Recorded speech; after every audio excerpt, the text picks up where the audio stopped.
Hello everyone, welcome to Tactim.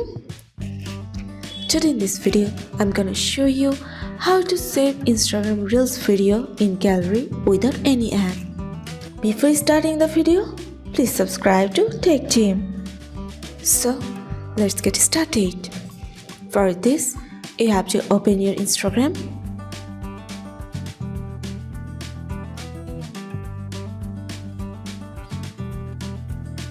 Now select your Reels.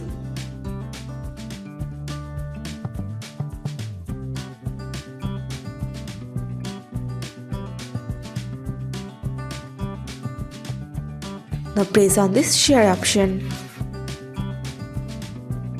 Now here you can see download option. Click on it. My video has been successfully downloaded. Now I'm going to my gallery. Here is my downloaded video. That's it.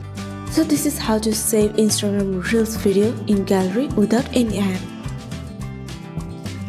So guys, that's it. You can do this.